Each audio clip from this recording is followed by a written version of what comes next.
Welcome to the episode 11 Reality Podcast. I am your host, Ricky Valero. On today's episode, I am going to talk about a brand new show that debuted tonight on the CW, Patti Stanger, The Matchmaker. Before we jump in, make sure you are subscribing, liking, and comment all those good things to Love and Reality here on YouTube. Also, we are doing weekly recaps of Vanderpump Villa and The Valley on all podcast platforms, also right here on YouTube. But let's jump right into Patti Stanger, the matchmaker, the ultimate love guru. Patti Stanger is back in doing things she does best, helping people find love by working with them in person and teaching them the real tools and rules to become the most eligible versions of themselves.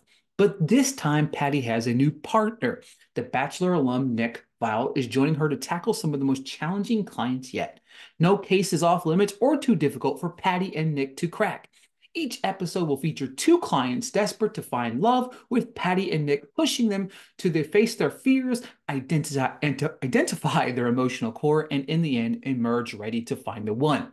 These are all real dates, real people, real matches, and real love. All right, folks, I had the opportunity of screening episode one here. I'll tell you what, I found it quite interesting. We had two different people. I'm going to break down both sides of the dates, both people's dates from start to finish. And then, of course, I'll give you my overall thoughts at the end. But Gigi from Shaws of Sunset enters the fold because she's looking for someone. But every man that comes in and tells her she loves her, she's ready to head for the hills. She chose to abstain for dating for quite a while because she chose to have a baby. And she had a sperm donor baby, which I can't congratulate her more, right? You know what I mean? She's been single for 7 years since her divorce. She wants a partner and companion, and unsure if she wants to marry. But choosing to have a baby on your own, and the baby's now 3 or 4 years old, and she's just gearing headfirst into motherhood by herself, being a single parent. I cannot congratulate her for enough for doing that personally.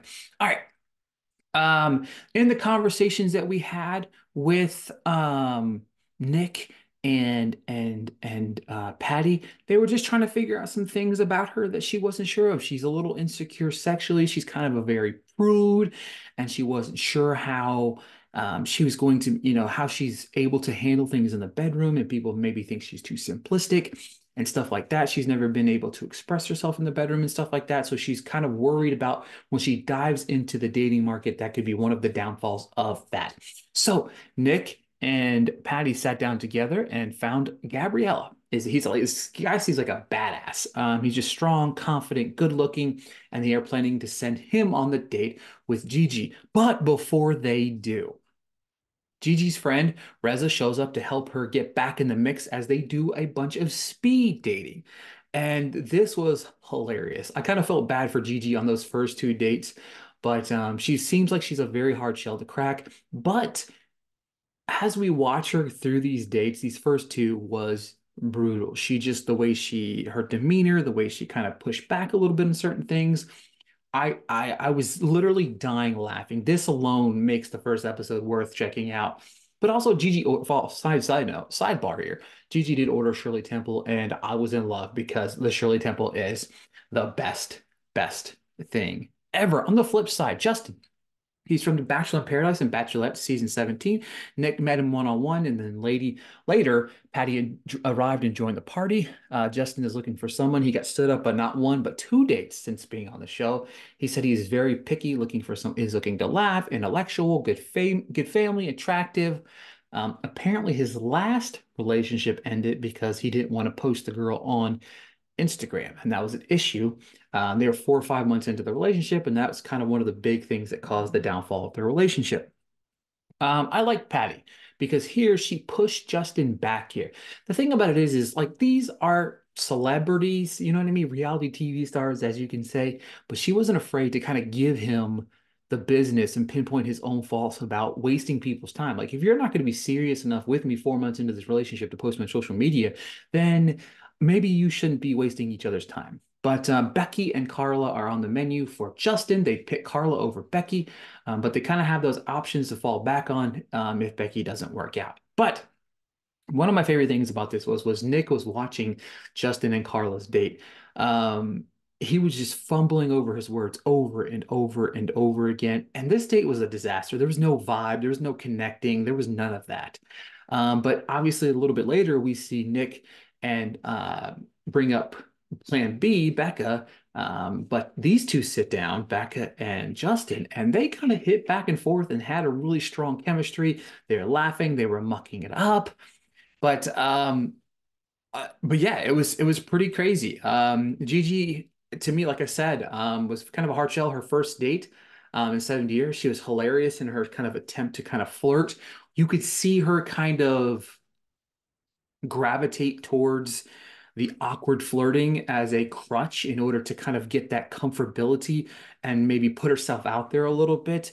You could really kind of see her come into her own on the latter part of the date as things started to unfold. I think that she brought a comfort level to the date. I thought the comfort level she brought to the date was rather fun to kind of see. Overall, like the show thoughts, the dates, the awkwardness of the days forces some weird scenarios for the viewer. But if there's this authentic and real as they say they are, that's the reality of going out on first dates or blind dates and stuff like that. Justin's first date was brutal, but that said, I do love seeing them kind of struggle in that moment, trying to dive headfirst back into the world of dating in that awkward stages of everything. I do think that Patti and Nick worked very well together in this.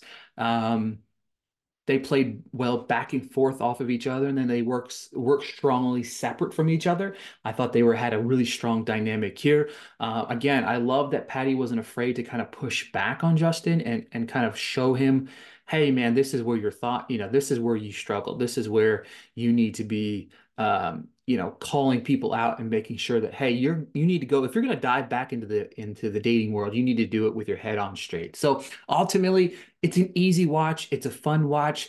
Patti Stanger, the Matchmaker, airs on the CW at 8 p.m. Eastern on Thursdays.